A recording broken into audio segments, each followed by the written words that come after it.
రాంపూర్ గ్రామం లింగంపేట మండల్. నేను ఒక సామాన్య రైతు కుటుంబంలో పుట్టిన బిడ్డను. ఇప్పుడు కేసీఆర్ పెట్టినటువంటి మరమ్మతు చెరువులు, పూడిక భూములు, ఇటువంటి పన్నులు, అలుగులు రిపేర్ చేస్తే బాగుండేది. ఎందుకంటే బోర్లకు వాటర్ సోర్స్ ఎక్కువ పెరగడం జరుగుతుంది. మళ్ళీ పూటిక మట్టిని తీసి వ్యవసాయానికి, రైతాంగానికి ఇస్తే వ్యవసాయ రైతులు కూడా బాగుపడతారు. దీనికి కేసీఆర్ గారు స్పందించి ఇమ్మీడియట్లా మంజూరు చేయగలరని మనం చేయడం జరుగుతుంది. ఆల్రెడీ మా రాంపూర్ గ్రామానికి కాకతీయ మిషన్ ద్వారా మంజూరైంది. ఆ మిషన్ ద్వారా పూడిక తీయవలసిన అవసరం వస్తుంది కాబట్టి తొందరగా పనులు స్టార్ట్ చేయాలని మనవి చేయడం జరుగుతుంది ప్రభుత్వానికి. చెరువు లోతు చేస్తే బోర్ బావులు కానీ ప్రతి ఒక్క రైతాంగానికి, ప్రతి ఒక్క రైతు బిడ్డకు నీరు అందడం జరుగుతుంది. పూడిక ఖచ్చితంగా తీయవలసిందే. ఖచ్చితంగా తీస్తే మాకు నీరు ఆగి బోర్లు వేయడం జరుగుతుంది. అందుకోసం ప్రభుత్వానికి విన్నవించడం జరుగుతుంది. ప్రతి ఒక్క అలుగు, తూములు ఇవన్నీ రిపేర్ చేయాలి. కాకతీయ మిషన్ ద్వారా ప్రభుత్వానికి విన్నవించడం అయింది.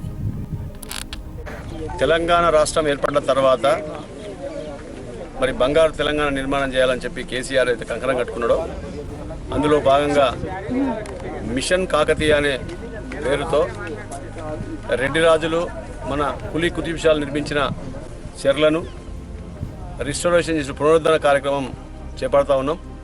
అందులో భాగంగా ఎల్లారెడ్డి నియోజకవర్గంలో అయితే ఇంకొక 300-400 ఎకరాలకు పారించడే కాకుండా పోచారం ఆయకట్టు చివరి ఆయకట్టు ఏదైతుందో దాని నీళ్ళు రాక చాలా ఇబ్బంది పడుతూ ఉన్నారు. దగ్గర 2-3 వేల ఎకరాల ప్రజలు తిమ్మారెడ్డి కానీ, రత్నాపూర్ కానీ, కొక్కొండ కానీ, మరి కళ్యాణి కానీ వీళ్ళందరూ గ్రామస్తులు ఇబ్బంది పడుతున్నారు. కాబట్టి వాళ్ళకు నీళ్ళు అందియాలంటే ఇది డైవర్ట్ చేసి దీన్ని ఓవర్ఫ్లో అయిన తర్వాత వాటర్ అవుతుందో అలా నారెడ్డి చెరువు నిర్మాణం చేసి అందులో స్టోరేజ్ చేసుకుంటే బ్రహ్మాండంగా ఈ పోచారం నీళ్ళతో పాటు ఈ నీళ్ళను కూడా సర్ప్లస్ వాటర్ ఇవి కళ్యాణి డ్యాంలో కలుస్తాయి. మరి దానికి ఈ పారబెట్టుకుంటూ మళ్ళీ పారినాక మళ్ళీ కళ్యాణి డ్యాంలోకి పోయే అవకాశం ఉంటుంది. కాబట్టి బ్రహ్మాండంగా ఇది నిర్మాణం చేసుకుంటే బాగుంటుందని చెప్పి మరి ప్రజల కోరిక మేరకు రావడం జరిగింది. తిమ్మాపూర్ చెరువు కూడా పెద్ద చెరువు ఉంది. అది కూడా దాన్ని స్ట్రెంథన్ చేసుకోవాల్సిన అవసరం ఉంది. ఆ చెరువును కూడా మనం స్ట్రెంథన్ చేసుకొని దాని కెనాల్స్ మంచిగా ఇంప్రూవ్ చేసుకుంటే మరి గండి మాసాన్పేట కాకుండా పెద్ద ఎల్లారెడ్డి చెరువులో కూడా నీళ్ళు నిండే అవకాశం ఉంది. అది ఓవర్ఫ్లో వాటర్, అది పోయి ఎక్కడో కిందికి పోయే వాటర్ అవి దాన్ని కూడా డైవర్షన్ చేసుకుంటే బ్రహ్మాండంగా ఎల్లారెడ్డి పెద్ద చెరువు ఉన్నది. సుమారు 160 MCFT వాటర్, బాగా పెద్ద చెరువు. దానిలో నింపుకున్నట్టయితే మనం పర్మనెంట్గా అక్కడ కూడా 1000 ఎకరాలు మంచిగా పారబెట్టుకునే అవకాశం ఉంటుంది. కాబట్టి